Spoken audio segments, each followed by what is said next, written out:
Yo, this is WSoul13 bringing you Raid Shadow Legends. And today we're going to talk about extra legendary event, right? So, what exactly is an extra legendary event to an F2P low spender? Like, duh, we know what it is, right? You get a Lego, they get another one. Okay, so there's some mechanics around it.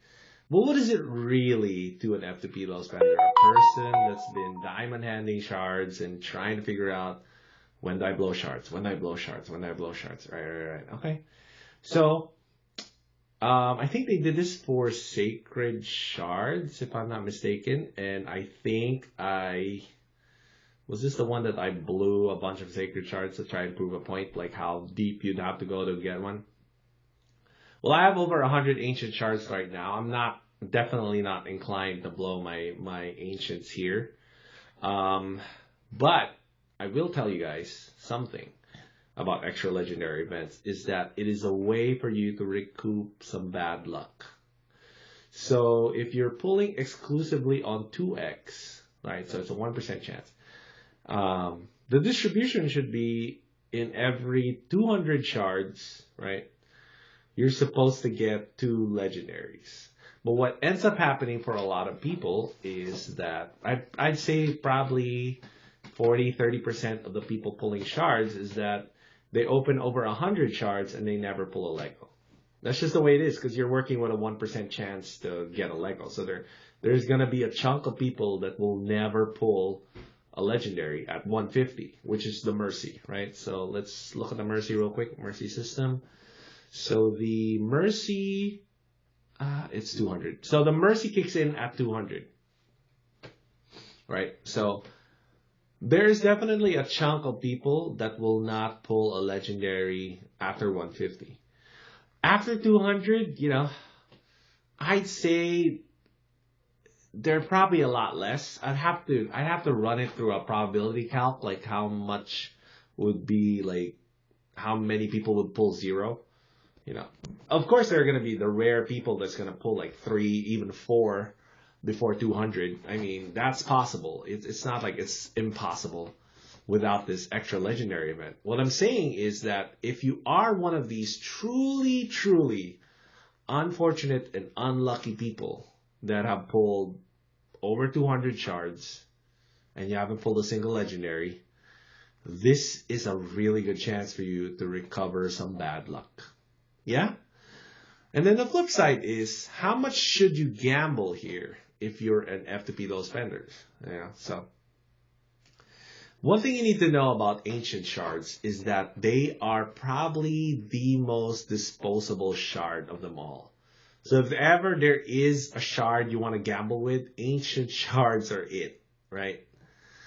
And setting a reasonable number here, a 10 pull,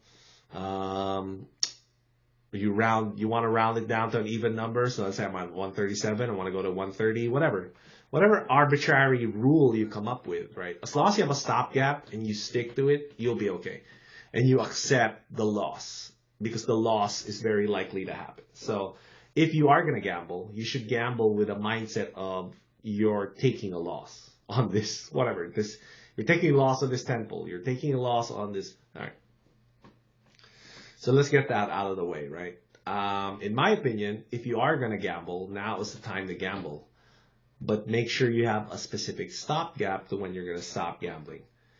Of course, the best really is just to not pull at all. But like I said, there's like a limited number of people that it makes sense to pull to zero here. I mean, literally, if you're like at Mercy, you should pull to zero, because you want to recover that bad luck. And then if you're close to Mercy, that's another thing altogether. You may or may not want to do it. It depends. It really depends how many ancients you have. So you really want at least 40 in your account plus gems, right? The guaranteed legendaries are actually okay to save for, but they're not as great, especially this year. So this year we got Rakhmatab and Archmage Pinthroy. They're nothing compared to Sisha, Kyoku, and Weethier, and even Riho Bone Spear for Void Shards, right? So none of the guaranteed legendaries, even the guaranteed epic that they gave away for Ancients this year, has been pretty terrible. So maybe Raid knows as well as I do. I mean, I'm pretty sure they do, but I'm pretty sure Raid must know somehow that Ancient Shards are the most disposable shard. So this is a good time to gamble. So the last question to ask yourself is that, is it better to do a 10 pull or do it one by one? So think about that logically, right? So with an event like this, extra legendary event, you're going for this single occurrence. You're not going for like double your chance or so in general, all right, in general, whether you're pulling for 2x or 10x, singles are the best way to go. The reason why is because you can stop. You can stop after you get an epic. So let's say you have a 10 pull and you get 3 epics. But that 3 epic was in your first 5 pulls. So would it have been better to just pull 5 singles and then you just save your 5 for next time? Yeah. But really, the reality there is time, right? It's so annoying to pull one ancient shard at a time. In reality, it is better to do it one at a time, especially if you are doing something like champ chase, especially the tail end. So let's say champ chase and you're at the tail end of your champ chase, you want to do it one at a time. Just to save you some shards in general and points, So yeah, we're gonna try 7 here. It's just a gamble. We're gonna gamble 7 and see what we get. So I'm not at Mercy. I'm 50 deep into Mercy, probably. I think I'm at 50 deep into Mercy. So let's put my face up there. Is it important if you see the faction? Probably not, right? There we go. Yeah.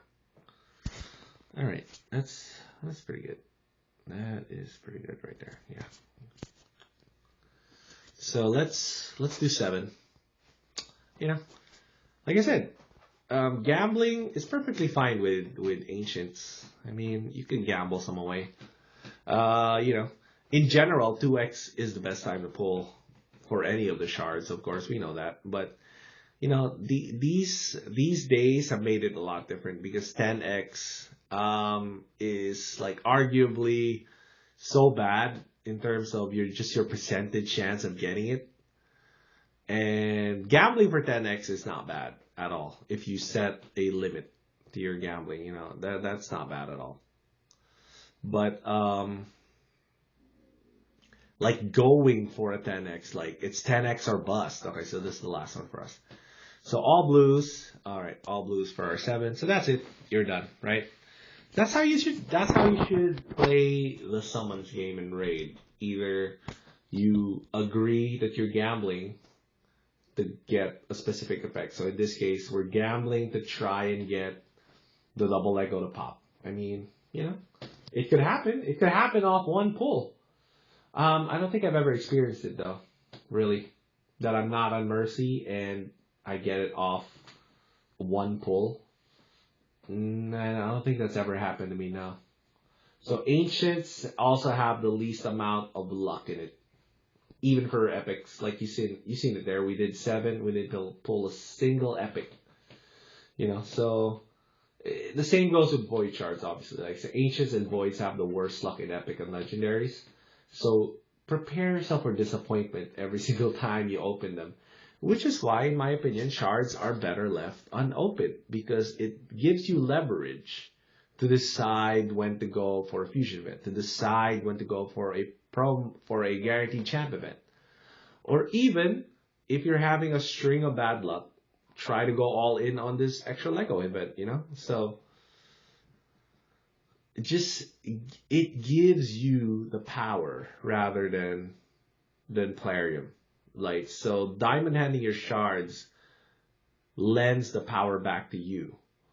Putting a stopgap to a gamble, if you're going to gamble for a champ or an effect like this, puts the power back in your hands. So, hopefully you guys understand how that works, and you apply it to Raid. It works everywhere else, yo. It doesn't just work in Raid. Trust me. All right, I'll see y'all next time.